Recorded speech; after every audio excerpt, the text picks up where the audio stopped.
મિત્રો, તમને બધા લોકોને ખબર છે કે 21 ઓગસ્ટના રોજે આંદોલનમાં કેટલાક ઘાયલ લોકો થયા હતા અને પોલીસ પણ ઘાયલ થયા હતા અને પબ્લિક પણ ઘાયલ થઈ હતી. પરંતુ એનાથી પણ મોટું આંદોલન ફરી એકવાર થવાનું એલાન કર્યું છે. જી હા મિત્રો, કઈ તારીખે થવાનું છે આપણે તમામ માહિતી આપણે જાણવાના છે. વિડીયોને છેલ્લે સુધી જોજો અને ચેનલ પર નવા હો તો ચેનલને સબસ્ક્રાઈબ કરવાનું બિલકુલ ભૂલતા નહીં, કેમ કે આપણે ગુજરાતની અને ભારતની તમામ માહિતી આપણે જાણી રહ્યા છે. જી હા મિત્રો, વાત કરવામાં આવે તો 11 સપ્ટેમ્બરના રોજ ફરી એકવાર ભારત બંધ એલાન આપ્યું છે. આ દિવસે મોટામાં મોટા હોબાળો થવાની શક્યતા છે.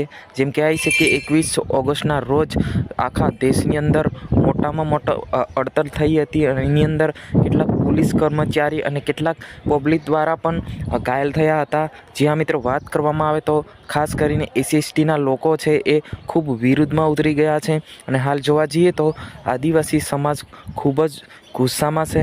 અને સાથે સાથે વાત કરવામાં આવે તો SSTના લોકો છે ઝારખંડ, બિહાર, યુપી, બિહારમાં પણ ખૂબ જ હોબાળો મચાવ્યો હતો અને આ હોબાળાની અંદર કેટલાક પોલીસ કર્મી અને પબ્લિક વચ્ચે મારામારી પણ થઈ હતી અને લાઠી ચાર્જ પણ થઈ હતી. જી હા મિત્રો, આ ઘટનાની અંદર ઘણા બધા લોકો ઘાયલ થયા છે. આને લઈને ફરી SSTના લોકો ગુસ્સેમાં ઉતરી ગયા છે અને એવું કહી રહ્યા છે કે 11 સપ્ટેમ્બરના રોજ ફરી એકવાર ભારત બંધ એલાન આપવામાં આવશે. આ રીતના તમામ લોકોએ જાહેર કરી દીધી છે. અને એક બાજુ જોવા જઈએ તો ઘણા બધા લોકો છે એ વિરોધ કરી રહ્યા છે. વિરોધની અંદર SSTના લોકો ખાસ કરીને તો સરકાર પર આરોપ મૂકી રહ્યા છે.